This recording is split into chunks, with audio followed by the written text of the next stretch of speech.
Few homes were left standing in Grizzly Flats, California, the small northern California forest town leveled by the Caldor fire on Tuesday.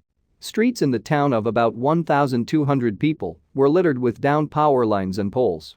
Houses were reduced to smoldering ash and twisted metal with only chimneys rising above the ruins.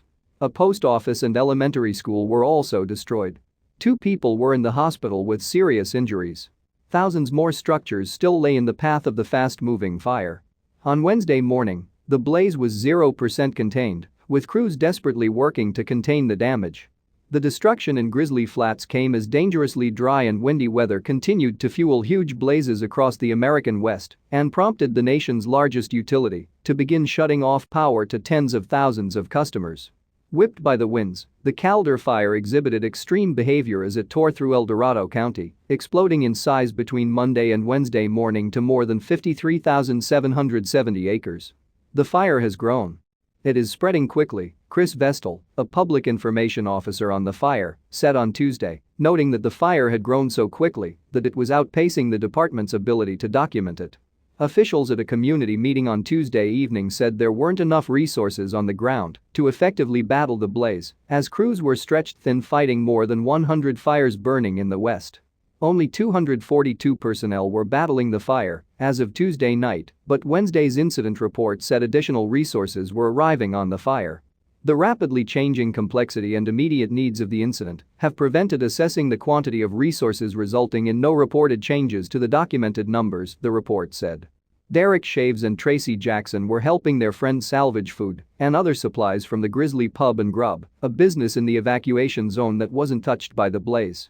Shaves said he had just visited Grizzly Flats and saw his home and most of the houses in his neighborhood had been destroyed by the fire.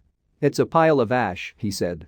"Everybody on my block is a pile of ash, and every block that I visited, but for 5 separate homes that were safe, was totally devastated."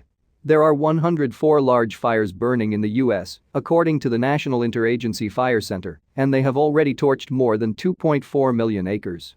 Western states have seen historic drought and weeks of high temperatures and dry weather that have left trees, brush and grasslands as flammable as tinder. The climate crisis has made the region warmer and drier in the past 30 years and will continue to make the weather more extreme and wildfires more destructive, scientists say.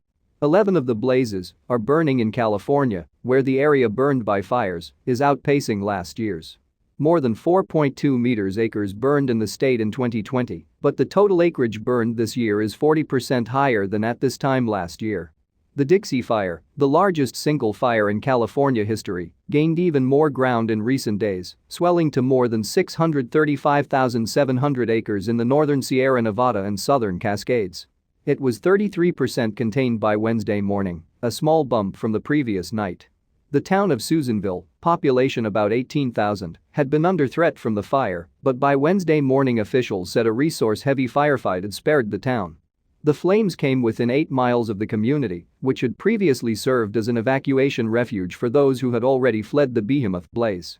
To the east, spot fires burned some structures south of the small community of Janesville, which had been ordered evacuated.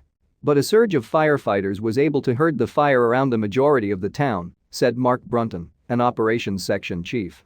Red flag warnings remained in effect in the areas where the fire was burning. Officials said a cold front had come through, aiding firefighters with clearer air and more favorable conditions. But wind gusts across the ridge tops and valleys are expected to increase and will come in from a new direction through Wednesday afternoon. Meanwhile, shifting wind has pushed smoke from the fires across the San Francisco Bay Area, casting an ominous orange glow and causing unsafe air quality in some areas far from where the fires are burning. The Bay Area Air Quality Management District issued an air quality advisory on Wednesday in response.